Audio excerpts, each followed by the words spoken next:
I am Gail Jenner. I am married to a fourth, now we have a fifth generation cattle ranch in Siskiyou County in Scott Valley.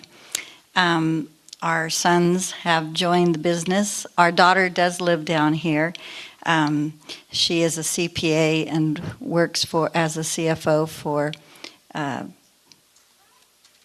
helicopter company that is stationed in Woodland, but her husband, Cole Ostalot, does Pioneer Log Homes. I don't know if you've ever watched Timber Kings, but that's what he does.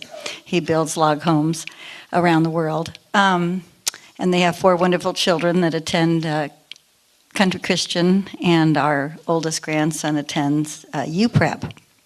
Awesome school.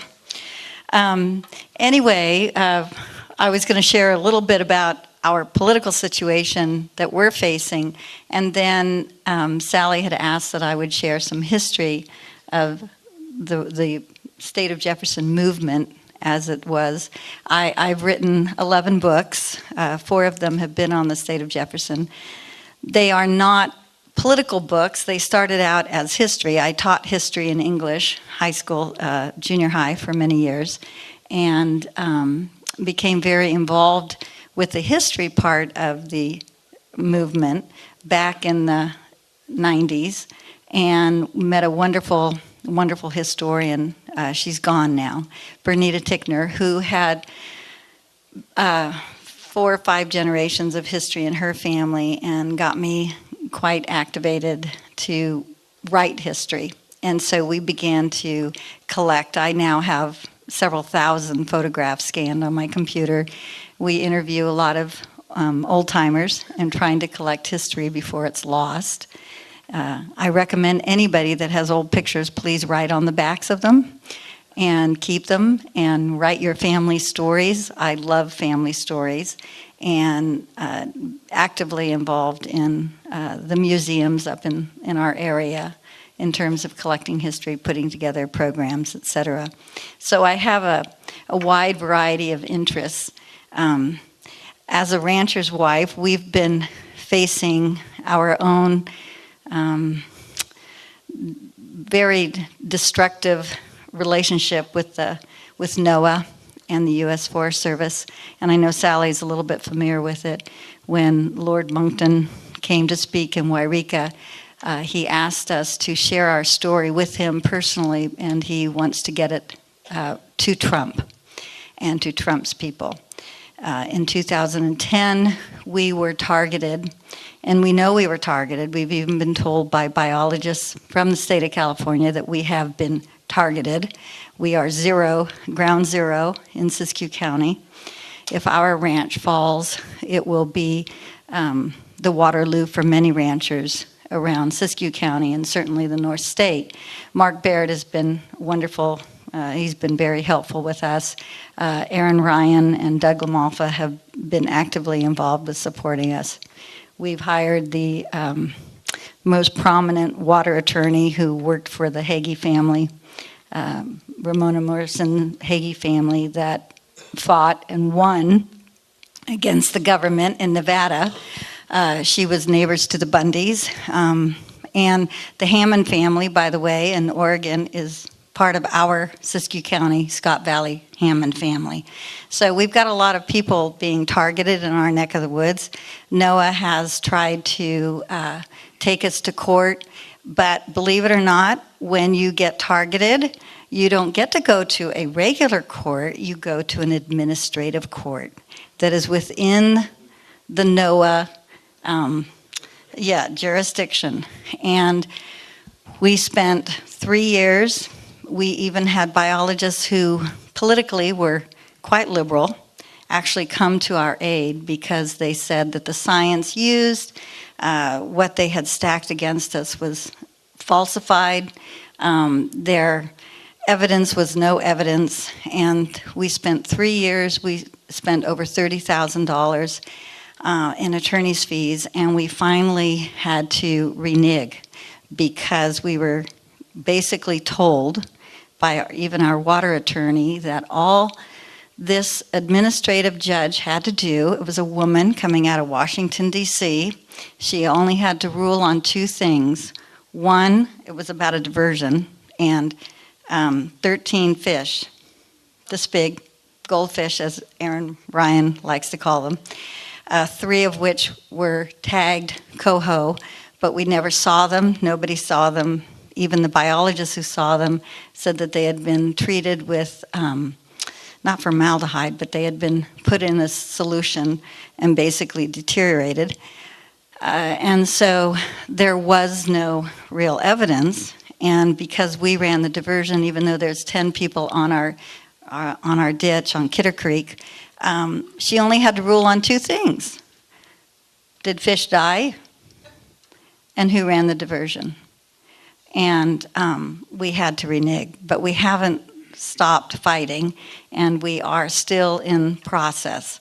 So that's our our sob story, and it's really an amazing thing because, as you people probably are very much aware, liberals, especially people who do not live in a rural area, truly they think that if there's smoke, there's fire. And we have just been accosted by all kinds of people saying, well, you killed fish and you can't do that. And, you know, the dirty ranchers want to take all the water and kill all the fish. And, of course, I love to point out to them that on our ranch, we have a 100-acre natural preserve that we've maintained for well over 100 years. We have most of the geese and the ducks and the herons and the eagles and the beaver right there on our ranch, but it doesn't seem to matter. So that's sort of our political fight right now as a family. There's 6 members of our family, 6 families, and we work very hard to maintain a lifestyle that's pretty much hard work all the time. And most of the wives work. I taught, of course, for 30 years, and now I'm at home enjoying being a rancher's wife and grandma, and trying to do my writing, etc., and being involved as much as I can. So that said, Sally asked that I would share a little bit about the history, because a lot of people think that the movement began with the 1941 State of Jefferson movement, but I've brought together a little PowerPoint.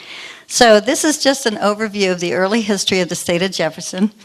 Why and when did the idea first emerge? I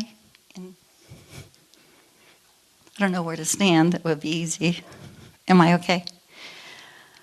So, I decided to put it up on a screen. It'd be easier than my trying to just memorize everything. But this is how I started out. Diversity in the state of Jefferson is not only reflected in its people, it is most clearly reflected in its geography and history. Certainly the Cascade Range, Mount Mazama, which created Crater Lake, and certainly all of us here appreciate what our natural wonders are. And I think it's important because much of the character of this region has been pretty much chiseled by the geography as well as the history.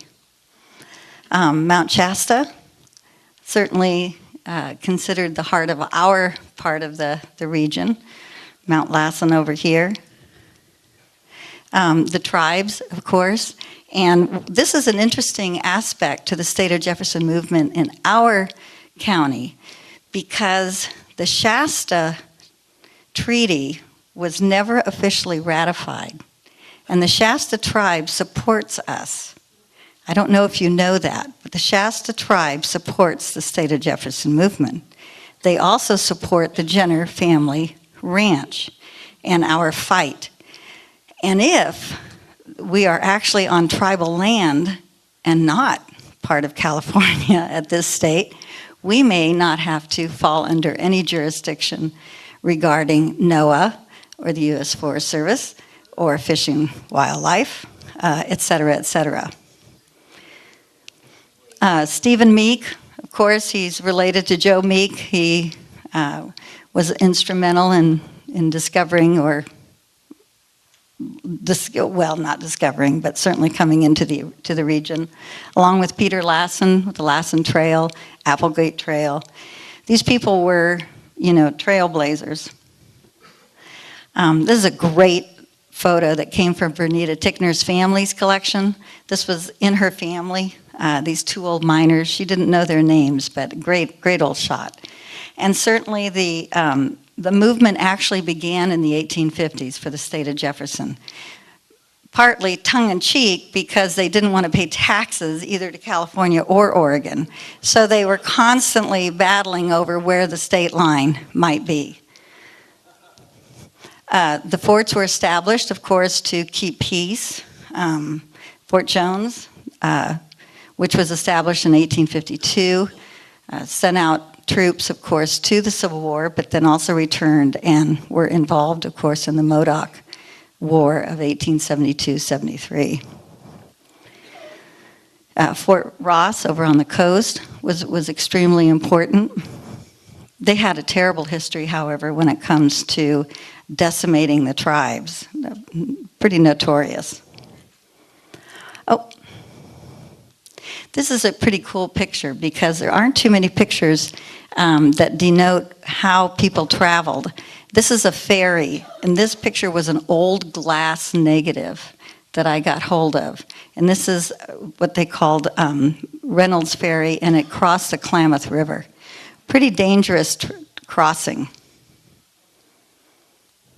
This is a John Daggett, who became a lieutenant governor in California. He was also the owner of the Black Bear Mine in the Salmon River country, and it produced more than $20 million worth of gold. And he also was the superintendent of the Mint in San Francisco. His daughter, Hallie Daggett, was the first woman lookout in 1913, and she served 13 years in on a mountaintop in the summer months. This was some of his crew at the Black Bear Mine. They were Welsh miners.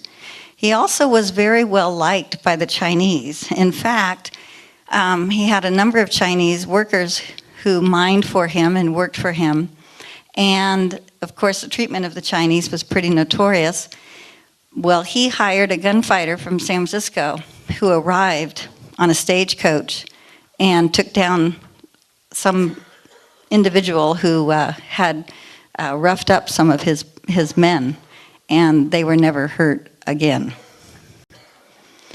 And so this is where I have the struggle begins. The first legal attempt, so this is more than just complaining about taxes. The first legal attempt at statehood occurred in 1852, when a bill was introduced to the California State Legislature when it was still at Vallejo.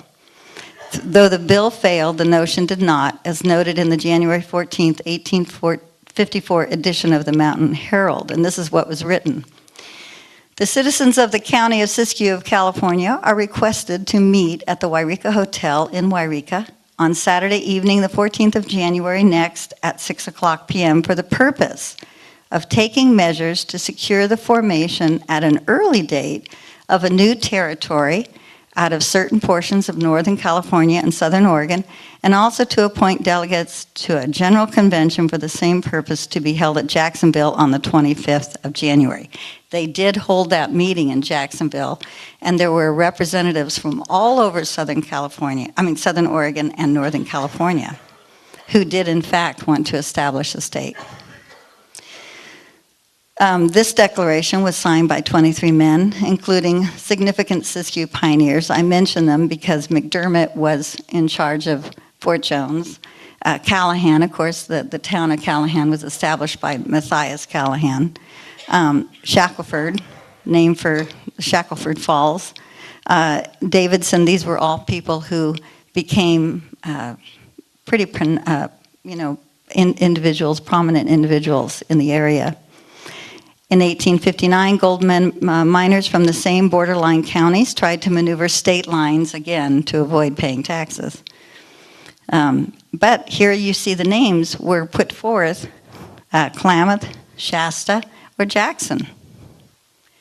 And of course, the town of Shasta, or Old Shasta as we call it here, outside of Redding, was an important, significant starting point for the northern mines. And some of you may not even realize it, but more gold came out of the northern mines than came out of the mother lode. And people do not realize that. And when you study U.S. history and they talk about the gold rush, you only see the mother lode and the Sierras. The northern mines, the gold rush really fell on about 1850, so it came on the heels of the mother lode. But it lasted longer, and it contributed more to the treasuries. This is part of Gaskey's pack train that went from Crescent City, followed the Kelsey Trail into the mountains and into the valley, Scott Valley. But he was an incredibly important packer. This is the King Solomon's mine up in our area. King Solomon mine also produced a tremendous amount of gold. This is one of the gold bars. Wing dams were built, especially along the Klamath River. That was a way that they could separate the water and run the water through and mine it. And it did a lot of devastation, but at the same time, it was very productive. And of course, hydraulic mining came on the heels, and especially in Trinity County, Weaverville, the LaGrange mine, there were a tremendous amount of wealth that came out through the hydraulic mining. I love this picture because of that woman standing there in her skirts. There were a lot of women miners, by the way. And women, they were, they just were absolutely cat's meow. There's a wonderful story of a fellow who brought his bride out, and she was in a little cabin, and the men would gather around as she would hang laundry. And the husband finally accosted these guys and said, "What are you doing?" And they said, "Oh, please, please, we just want to watch her. We just want to watch her," because it was so rare to see a woman. And of course, if they danced, one of them had to wear a scarf so that he would be the she. So women were quite a commodity. In 1860, Oregon tried to lay claim to part of Northern California by stepping 12 miles over the border. And then, of course, that was when the boundary was officially established. Almost 40 years later, in 1910, there was a letter addressed to the editor, and Jefferson was then mentioned as the name for the new state. So this is not a new thing. And this is what he wrote. "We have had men who exhibited a wisdom and prescience for our welfare that places us under a debt of gratitude, and their name should be given to our new states. Jefferson, in accepting Bonaparte's offer for the sale of the Louisiana Purchase without any constitutional authority, as he admits for doing it, placed us under such obligation." So even then, people were thinking the name Jefferson was worthy. This, of course, the Exclusion Act occurred in 1872.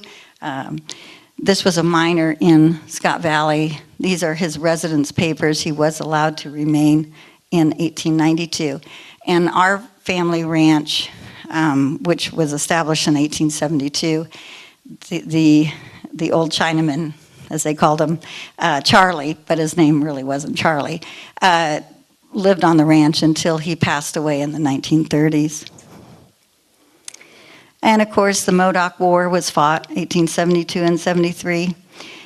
Some of the reasons I've included these is just to show you the character of this region, that we have been an area of conflict, but independence, strong character, working towards goals all the time. I love this picture.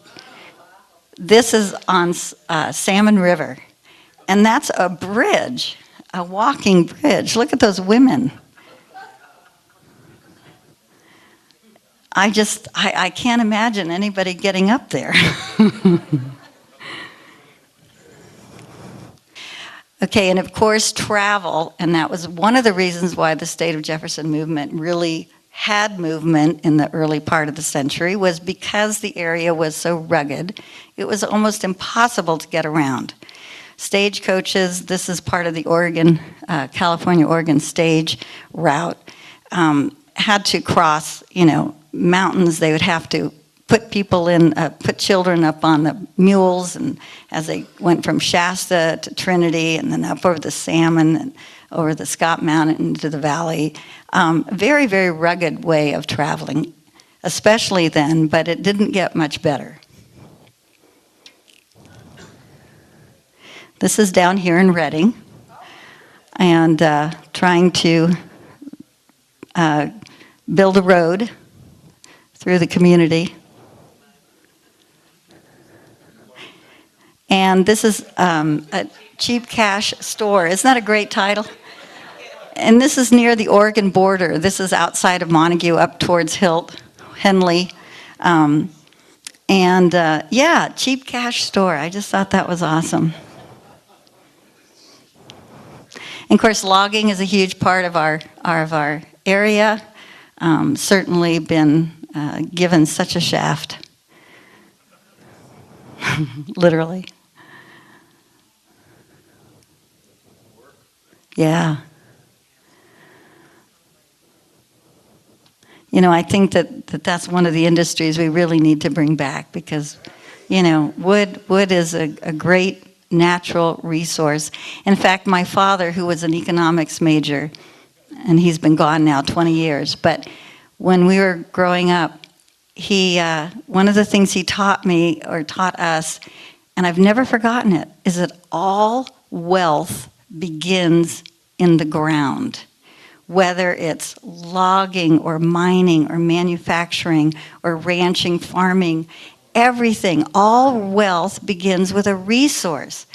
And we can't all be teachers or lawyers or computer gurus, And the idea that our resources are being taken away and are so taken for granted by people who do not understand that, all money has to begin somewhere in a resource. And a country without resources is a broke, bankrupt country. Look at Pakistan and some of these absolutely devastated places. So we can't lose our resources. This is a great shot. My husband loves this shot. How many horses, or these are mules? 2, 4, 6, 8, 10, 12, 14, 16, at least 16 pair, 16. So, yeah, more than a 20 mule team, huh? Justice came quickly. These 4 guys were pretty notorious, and a group of vigilantes took them out and hung them. They stretched a pole between 2 locust trees. Afterwards, both locust trees died. Isn't that interesting? One guy killed his wife. One guy killed another guy. And the last one, apparently, he might have been innocent, but he was in the jail, and they took all 4 and hung him. This was down here in Shasta County, and it was a very famous stage holdup, and the sheriff got shot and killed, and then they finally got the guy in this cabin. And Black Bart, Charles Bowles, if you're interested in his life, again, I've co-authored the only historical novel that's ever been written about him. So we spent 6 years. The fellow that worked with me actually worked for Wells Fargo for 30 years, and he traveled 12,000 miles, visited every place that Charles had ever been. He was kind of what my grandmother would have called a ne'er-do-well. He always used a plug shotgun, never hurt anybody. He was a school teacher. He was a wonderful soldier during the Civil War, fought under Sherman, and anyway, he went bad. And he only held up stages, only Wells Fargo. He successfully held up 28 stages, several of them through Redding and 3 or 4 through Wairika onto Roseburg. Everybody liked him, though. Everybody that knew him liked him. They were very surprised when they found out that who he really was. And he served 4.5 years in San Quentin. And then he disappeared from history. This is kind of a cool shot. 1904, the first horse to the top of Mount Shasta. It wasn't the first woman to the top of Mount Shasta, but it was the first horse. Quite a shot. They constructed that tower. It was supposed to be some kind of geotode thing, and it never worked. But again, it was hard getting around. This is in Sawyer's Bar. And this is in about 1905. So, I mean, people were still struggling to get around. I love the hat on that gal in the front. Of course, the train came through, and it did make a big difference. But still, on the local level, people were still traveling by pack trains and stagecoaches and foot. This was the Siskiyous, not the Siskiyous, the road going from Redwood Highway to Grants Pass, Highway 199. Can you see those switchbacks? Bridges were few and far between, most of them destroyed in high water. And this was a very, very common event. Is it? My 29. We have a 32 Chevy Coupe that was my husband's great aunt's, and it has only 17,000 original miles. And we have a 1915 GMC truck that used to go over the Salmon Mountain. These two gals were actually school teachers, and they used to have to drive, and then they had to go by mule to get into the region. They taught the Indian kids down Happy Camp. Did they write a book? Yeah, well, no, they didn't write a book, but they've been written about. Yeah, I think I've read that book. Yeah. Okay. Mother was very rich. Father was very rich. Yeah. Of course, ranching, big part of our area. Packing. This is when Teddy Roosevelt came through. And this is the CCCs, and they were hugely important during the 30s, during the Depression years. A lot of people returned to mining during the Depression years. I don't know if you know that, but they could squat on federal land. They were not turned away. They were allowed to squat and mine for whatever they could garner. And the CCCs, of course, built a lot of roads and contributed greatly. Typical schoolhouse. This is road building. Pretty tough work. And this is actually one of the roads coming up out of our valley. And so then we get to the end of the Depression, and this is the famous Revolt. John Childs, he was a Crescent City judge, declared himself governor of a new state as a protest against the poor roads. They went into Port Orford, Curry County, Oregon, and demanded that the county separate and join California. And I loved it because when they got to applying for that, the Oregon people said, "Go ahead and you can annex yourself to a dry lake. We could care less."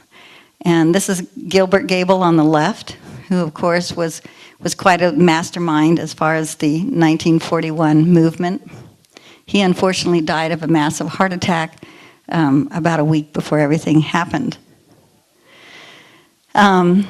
Yes, Gable sent a letter to the California governor asking whether they could be annexed to California. And that's when the Attorney General responded, "Sure, you can annex yourself to a dry lake if you so desire. We don't care." But Gable put forth his platform: no state taxes, no income taxes, no liquor taxes. The state would rely on its natural resource and a healthy red light district. And you do know what the flower of the state of Jefferson is, don't you? Anything but a pansy. So, of course, this was the 49th state at this time, and the concept was so appealed to Wairika that it declared itself the state capital. And the Wairika 2030 Club, now they went into it half tongue-in-cheek. I knew George Wacker, and he was a huge part of this movement. And he said that they never really thought it would get off the ground, but they loved the idea of it, and they pursued it, and they were the ones who staged the protest on Old 99. And of course, they stopped people, and then this was their proclamation. You are now entering Jefferson, the 49th state of the Union. Jefferson is now in patriotic rebellion against the state of California and Oregon. The state has seceded from California and Oregon this Thursday, November 27th, 1941. Patriotic Jeffersonians intend to secede each Thursday until further notice.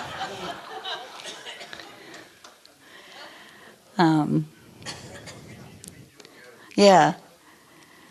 And then Siskiyou Daily News held a contest, and the name Jefferson came in as the winner. The woman that submitted it was in Eureka. The seal was designated Stanton Delaplane. Perhaps some of you know about this. He came up from the San Francisco Chronicle. He wrote a number of stirring articles. He even won the Pulitzer Prize for what he wrote about the state of Jefferson. December 4th, of course, was the inauguration, and John Childs won the gubernatorial race. A parade was held in downtown Wairika, complete with a dancing bear. They had a dancing bear and the school bands, and tons and tons of newsreel broadcasters came up to film it.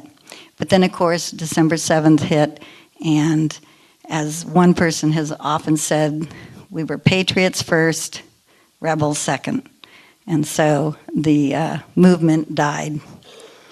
This is with the film broadcasters there. This was the original map that was put forth. So it didn't involve very many counties. We have grown. I know. Of course, these are the old, some of the... And on John Childs, the judge, is in the center there. And on the right is Randolph Collier. Now, we all in the state of Jefferson have a lot to be grateful for, because Randolph Collier, who was born and raised in Etna,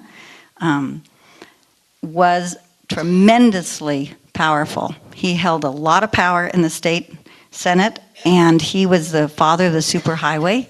That's why Wairika has 3 exits and Medford has 2. Randolph Collier looked out for his people, and he was a great supporter of the movement. And these are some of the newly elected appointed officials and discussing the importance of mining. That's Collier in the middle on the bottom. And then a lot of you may not know, but Senator Dahlwig in the 1950s, he was a senator from San Mateo County. He put forth a bill to divide the state into 2, possibly 3. And he, even in those days, said that the needs and the resources were so great and so vast and so different that one state could not meet the needs of all of its citizens. And it was floated for a while, but it never passed. And this was a reenactment in 1998 up in Siskiyou County on Old 99. And Brian Helsapple was the one who painted the sign, State of Jefferson, on the barn that everybody sees on I-5. He died not long after that. He was only in his 40s. But he was a huge proponent. And then the water crisis in the Klamath region really brought out the Jefferson Staters. We went up there, tried to help them. They came down to our parades. And, it's still an issue up there. Water is such an issue.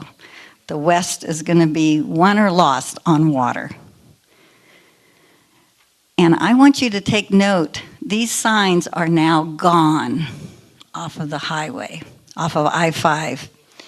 It used to say Scenic Byway, State of Jefferson, and it used to say the State of Jefferson Chamber, and both those signs are now gone from I-5 outside of Wairika. I don't know, within the last couple of years, which really upsets me. And then I love this picture. I just thought this was a great closing picture. This is taken on the top of Mount Shasta again, flying the flag. And the story continues.